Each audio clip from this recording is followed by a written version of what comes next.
Destaque internacional mais uma vez. Os Estados Unidos apresentaram um novo projeto de resolução no Conselho de Segurança da ONU por um cessar-fogo na faixa de Gaza. Agora, o país tenta apoio de outros membros do grupo para que haja uma votação favorável. E o Fabrício Naides, que tem mais informações sobre isso para a gente. Se tem alguém com força para fazer uma resolução avançar no Conselho de Segurança da ONU, são os Estados Unidos.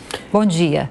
Bom dia, Lívia. Mas será? Será? Essa é a grande dúvida, né? A gente tem visto muita discussão envolvendo esse assunto. Novamente, bom dia para você, Rafael, todos que acompanham o Jornal da Manhã. Os Estados Unidos já tentaram aprovar outras resoluções por cessar-fogo no Conselho de Segurança da ONU e não conseguiram. Aliás, ninguém conseguiu nada até agora. Eles estão se movimentando para que haja uma votação em breve. Ainda não há data marcada para essa votação e que ela acabe sendo favorável. Lembrando que, para que uma resolução seja aprovada no Conselho de Segurança, primeiro, os 5 países que são membros permanentes precisam votar a favor, ou melhor dizendo, não podem votar contra. E aí, claro que um desses 5 países já é os Estados Unidos, então a gente está falando dos outros 4. A França, o Reino Unido, a China e a Rússia. Esses últimos 2, China e Rússia, são aí talvez a chave entre os membros permanentes do Conselho de Segurança nessa briga por uma resolução lá na ONU. Enquanto do lado dos membros não permanentes, os membros rotativos, tem uma expectativa também ali da palavra da Argélia, que tem se manifestado muito sobre esse assunto. É um tema bastante caro para o povo argelino por conta da proximidade ali com o povo palestino, a proximidade cultural, histórica, religiosa também, claro. Qual é então a proposta que está em discussão aqui, que está na mesa deste momento do governo de Israel e também do Hamas? É um projeto de cessar-fogo, segundo o governo americano, dividido em 3 fases, que ele se baseia em, primeiro, o cessar-fogo, né, claro, entre as duas partes, mas também a retirada das forças israelenses da faixa de Gaza, a libertação dos reféns, sejam eles vivos ou mortos, que estão ainda também no território palestino, o aumento da entrada de ajuda humanitária no território da faixa de Gaza e, por fim, o restabelecimento de serviços por lá, esses serviços como, por exemplo, água, eletricidade e mesmo a entrada de alimentos. Tudo isso que foi ali cortado ou bastante afetado desde que a guerra começou lá em 7 de outubro.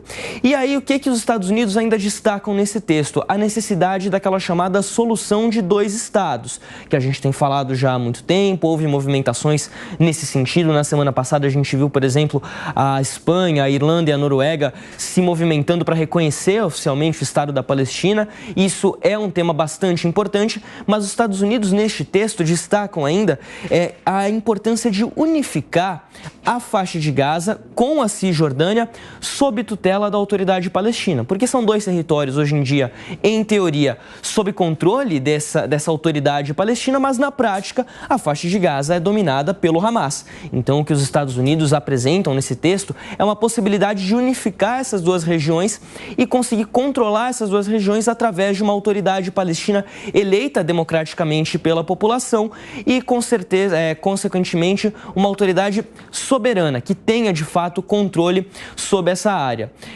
O que deve acontecer é o seguinte: muito provavelmente o Hamas não vai aceitar. A expectativa, segundo o governo americano, é que nesse momento Israel está satisfeito com esse acordo e vai sim prosseguir com esse acordo. A pressão está toda agora com o Hamas, mas a expectativa é de que o Hamas dificulte as negociações, principalmente porque eles não querem ali entregar o poder da faixa de Gaza tão facilmente. Isso vai trazer complicações, Lívia.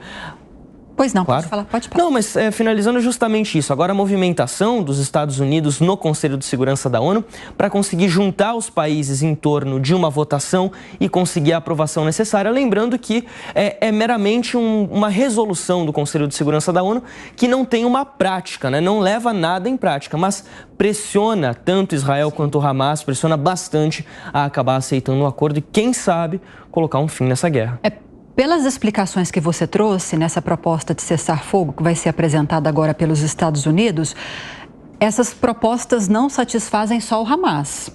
Eu não vejo muito problema em relação à aceitação ou não dos outros Estados-membros que têm poder de voto. Mas vamos ver o que acha. O que eu acho não importa. Vamos ver o que acha sobre isso Zé Maria Trindade.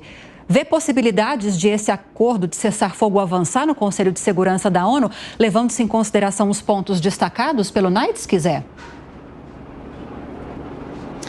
Esta é a tendência. e pressiona o dono da guerra, o primeiro-ministro Benjamin Netanyahu. Ele está numa encruzilhada.